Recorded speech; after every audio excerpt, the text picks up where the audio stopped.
ఇవాళ మీకు America media అంటే ఎప్పుడు ఇలా మాట్లాడరండి, ఏమైందో తెలియలేదు. వాళ్ళకి ఎక్కడ లేని కోపం అమెరికా ప్రభుత్వం మీద. వాళ్ళు లిటరల్గా ఏం అడుగుతున్నారంటే, డొనాల్డ్ ట్రంప్ నువ్వు ఎప్పటి నుంచి నిజాలు మాట్లాడతావు లిటరల్గా అడుగుతున్నారు. ఏంటంటే మీకు ఈరాన్తో యుద్ధము కదండి, దానికి సంబంధించిన సమాచారము ఇప్పుడు మీరు వెళ్ళారంటే రైట్ ఆఫ్ ఇన్ఫర్మేషన్ అని మన దగ్గర ఒక చట్టం ఉంది. నేను వెళ్ళి అడగొచ్చు, భారత పౌరుడిగా నాకు ఈ విషయం మీద అవగాహన కావాలి, ఇన్ఫర్మేషన్ కావాలి, ఇవ్వండి అంటే ప్రభుత్వం ఇవ్వాలంటే. ప్రజాస్వామ్య వ్యవస్థ, డెమోక్రసీ ఇవ్వాలి కదా మీరు. అలాగా మీకు ఈ ప్రముఖ పత్రికలు, టీవీ ఛానల్స్, ఇప్పుడు ఎవరు బీబీసీ వాళ్ళు ఉన్నారు, CNN వాళ్ళు ఉన్నారు, ఫాక్స్ న్యూస్ లాంటి వాళ్ళు ఉన్నారు. వెళ్ళి అడిగితే మేము ఇవ్వలేము అని చెప్పి అమెరికా ప్రభుత్వం చెప్తుంది. పెంటగాన్ అధికారులు మేము ఈ ఇన్ఫర్మేషన్ని డిస్క్లోజ్ చేయలేము. దాంతో వీళ్ళకి ఎక్కడ లేని కోపం. అలా ఎలా చేస్తారు? దీన్నే బ్యాటిల్ డ్యామేజ్ అసెస్మెంట్ అంటారండి. మీరు ఒక యుద్ధము చేశారు, ఈ యుద్ధములో మీకు లాభమా నష్టమా, మీరు ఎంత ఖర్చు పెట్టారు, ఎంత నష్టపోయారు, ఎలాంటి ఆయుధాలు ధ్వంసమయ్యాయి, ఇవన్నీ మీరు చెప్పాలి, మీడియాకు చెప్పాలండి. ఇప్పుడు మొన్న డిన్నర్ ఏంటండి, అక్కడ డిన్నర్ ఎందుకు జరిగింది?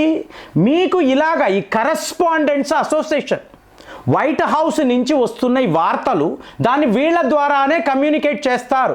ఇవాళ నేను ఇన్ఫర్మేషనే ఇవ్వను, ట్రంప్ గారు స్వయాన ఫోన్ చేసి ఇవ్వకూడదు అన్నారు అంటే మీకు ఎలా ఉంటుంది? మీడియాకి ఎలా ఉంటుందంటే, మీకు ఎమర్జెన్సీ రోజులు తెలుసు కదండి, ఇందిరాగాంధీ గారు ఇలాంటి కట్టడి, మీరు ఇది రాయకూడదు ఎవరు చెప్తారండి?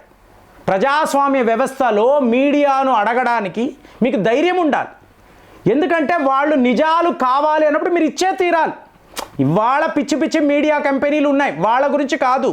ఒక స్టాండర్డ్ ఉన్న ఒక ఇంటర్నేషనల్ మీడియా పలానా అడిగితే మీరు ఇవ్వాలి. సో ఇప్పుడు ఏమైందంటే, గల్ఫ్ దేశాల వద్ద ఒక ఆపరేషన్ సింధూరు జరిగిందా, ఇది వాళ్ళు రాస్తున్నారండి. అంటే ఇది ఎలా చూస్తున్నారంటే, ఇప్పుడు ఆపరేషన్ సింధూర్ అయిపోయింది కదా లాస్ట్ మే నెల, అయిపోయిన తరువాత పాకిస్తాన్ వాళ్ళు మేము ఘన విజయం సాధించాము, మేము భారత్ను చిత్తుగా ఓడించాము, ఇదిగోండి ఈ మిలిటరీ ఆఫీసర్సే వీరోచితమైన పోరాటము చేశారు, వాళ్ళందరికీ మెడల్స్ ఇచ్చారు. అసీం మునీర్ గొప్ప లీడర్ అని ఆయనకు ఒక షీల్డ్ ఇచ్చారు. ఎవరు? షాబాజ్ షరీఫ్. సో చూసిన పాకిస్తాన్ ప్రజలు బ్రహ్మోస ఆ స్థాయిలో దాడులు చేస్తే మనము గెలిచేమంటున్నారేంటి? సో నవ్వుకున్నారు. కానీ ఎవడి సరదా వాడిది కదా. ఇవాళ అమెరికాలో కూడా అదే పరిస్థితి అండి. డొనాల్డ్ ట్రంప్ మనము ఘన విజయం సాధించామని చెప్పేశాడు, డే 1 చెప్పేశాడు. మరి ఇవాళ వరకు ఎందుకురా యుద్ధాలు చేస్తున్నామంటే ఆన్సర్ లేదు. సో వాస్తవాలు ఏమిటి అంటే, ఈరాన్ వాళ్ళు చేసిన, అంటే భారత్ ఎలాగైతే ఆపరేషన్ సింధూర్లో పాకిస్తాన్పై విరుచుకుపడిందో అదే స్థాయిలో ఈరాన్ వాళ్ళు అమెరికాపై, చూడండి అమెరికా ఒక సూపర్ పవర్ అండి, వరల్డ్ వార్ 2లో పర్ల్ హార్బర్ తరువాత ఇట్లా ఎవరూ కూడా అమెరికా మీద ఇంత భీకరమైన దాడులు చెయ్యలేదు. మనము ఆపరేషన్ సింధూర్లో 11 పాకిస్తాన్ ఎయిర్ బేసెస్ అని అన్నాం కదా. ఇవాళ అమెరికా మీడియా ఏమంటుంది, అమెరికాకు సంబంధించిన 11 ఎయిర్ బేసెస్ను ఈరాన్ వాళ్ళు తుక్కు చేశారు. సరిపోయిందా?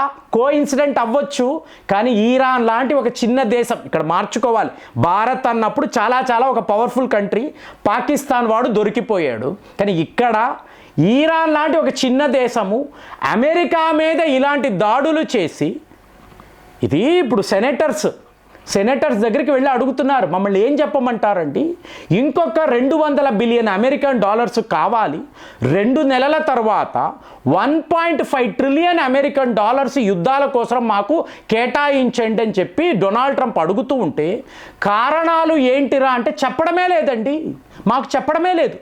నాకు డబ్బు అవసరము, అమెరికాను కాపాడాలి, ఈ మనీ ఇవ్వండి అని చెప్పి వీళ్ళు మా సెనేటర్స్ దగ్గరికి వస్తున్నారు. ఇప్పుడు మేమేం చెయ్యాలి? ఇది వాళ్ళే లా మేకర్సే అడుగుతున్నారు, కాంగ్రెస్ మెన్ అడుగుతున్నారు. సో ఇది ఎప్పుడూ లేదండి. కాబట్టి మీకు అమెరికా మీడియా ఏం చేస్తుందంటే ఆపరేషన్ సింధూర్లో భారత్ పాకిస్తాన్ని ఎలా శిక్షించాలనుకున్నారో అదే పద్ధతిలో ఇరాన్ వాళ్ళు అమెరికాను శిక్షించారు. సో ఇది వీళ్ళు ఎలా చెప్తున్నారు అంటే బిలియన్స్ ఆఫ్ డాలర్స్ అమెరికా నష్టపోయింది. మీకు అటాక్ అన్నట్టుగానే ఇరాన్ వాళ్ళు చేశారు. వాళ్ళ వద్ద మీరు నమ్మరు, F-5 అని కొన్ని పాతకాలపు మీకు ఫైటర్ జెట్స్ ఉన్నాయండి. ఇది ఎప్పుడు 1964లో ఇరాన్ వాళ్ళు కొనుక్కున్నవి. ఇవాళ వాడారు, సరే వాడారు కదా, పాతవి కదా, ఏం పని చేస్తాయండి? కాదండి. పేట్రియాట్ లాంటి మీకు అత్యాధునికమైన అడ్వాన్స్డ్ సిస్టమ్స్, వీటిని కూడా మీకు F-5 అనబడే ఫైటర్ జెట్స్ ధ్వంసము చెయ్యగలిగాయి. అంటే అమెరికా వాడి ఎయిర్ డిఫెన్స్ సిస్టమ్ లిటరల్గా ఇరాన్ వాళ్ళ చేతుల్లో దొరికిపోవడమే. ఇక కువైత్లో అయితే ఒక నేవల్ బేస్ ఉందండి, అమెరికా వాళ్ళ నేవల్ బేస్, 5th ఫ్లీట్ అంటారు. దాని మీద భీకరమైన దాడులు ఇరాన్ వాళ్ళు చేశారు. రిజల్ట్స్ ఏంటో చెప్పమంటారా? మనం ఏమన్నాము, 4 రోజులే ఆపరేషన్ సింధూర్, కానీ 10 ఏళ్ల వరకు కూడా పాకిస్తాన్ వాడు కోలుకోలేడు. అంటే వాడి రన్వే అనండి, అలాగే వాడి విమానాలు, వాడి యొక్క ఇన్ఫ్రాస్ట్రక్చర్, వేర్ హౌసెస్, గుడౌన్స్, అలాగే వాడి ఆయుధాలు మొత్తము సర్వనాశనం అయ్యాయి. ఇవాళ మీకు Saudi Arabia, United Arab Emirates, Qatar, Kuwait, Bahrain ఎక్కడైనా చూడండి అమెరికా వాళ్ళ ఎయిర్ బేసెస్ మీద ఇదే స్థాయిలో ఇరాన్ వాళ్ళు దాడులు చేశారు. బిలియన్స్ ఆఫ్ డాలర్స్ నష్టాన్ని వాళ్ళు కలిగించగలిగారు. America get out of Gulf countries అని చెప్పి వాళ్ళు చెప్పగలిగారు. ఈరోజు అమెరికా పరిస్థితి ఏంటో చెప్పమంటారా? ఇరాన్కి సమీపములో ఏవైనా మనం ఎయిర్ బేసెస్ను ఎస్టాబ్లిష్ చెయ్యాలి, నిర్మాణము చెయ్యాలంటే 1కి 100 సార్లు ఆలోచించాలి. నేను మొన్న మాట్లాడాను, పాకిస్తాన్లో గ్వాదార్ వద్ద అమెరికా వాడికి ప్రొటెక్షన్ కావాలి అని ఎయిర్ బేసెస్ నిర్మాణాలు చెయ్యబోతున్నాడని, కానీ పక్కనే ఇరాన్ వాళ్ళు ఉన్నారు కదా, సో విడిచిపెడతారా? ఆలోచించాలి కదా. అలాంటి ఒక సిచ్యువేషన్ని ఇరాన్ ఆపరేషన్ సింధూర్ ద్వారా చెయ్యగలిగారా? సరిగ్గా మీకు అకౌంట్స్ అలాగే ఉన్నాయండి. ఇక జోక్ ఏంటంటే ప్లానెట్ ల్యాబ్స్ అని అంటారండి. ఈ ప్లానెట్ ల్యాబ్స్ దగ్గరికి వెళ్ళి యుద్ధం జరిగింది కదా, మాకు ఆ ఫోటోలు వీడియోలు ఇవ్వాలండి, ఖచ్చితంగా మీరు ఇవ్వాలి, ఇచ్చే తీరాలి. అడిగితే ఇంకొక 15 రోజుల తర్వాత రండి అన్నారు. తరువాత పెంటగాన్ అధికారులు మాకు ఇన్స్ట్రక్షన్స్ ఇచ్చారు, దీనికి సంబంధించిన ఫోటోలు వీడియోలు మీరు బయట పెట్టకూడదు, ఇది అమెరికా ప్రభుత్వం మాకు ఇచ్చిన ఆర్డర్. అంటే ట్రంప్ గారు స్వయంగా చెప్తున్నారు, నో, ఈ ఫోటోలు ఈ వీడియోలు బయటికి రాకూడదు. ఎందుకు అంటే సింపుల్ ఫ్రెండ్స్, ఇవాళ ఏ విమానాలు ఏ హెలికాప్టర్స్ కూలిపోయాయో, ఇరాన్లో కూలిపోయాయో, వాటినంతా వీళ్ళు రష్యా పంపిస్తున్నారండి రివర్స్ ఇంజనీరింగ్ చెయ్యడానికి.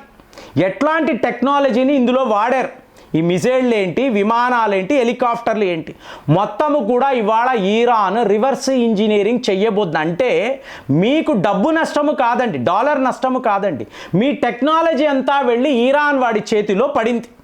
Same thing operation Sindoor PL-15 China వాడి టాప్ మోస్ట్ మిజైల్ మనకు దొరికింది.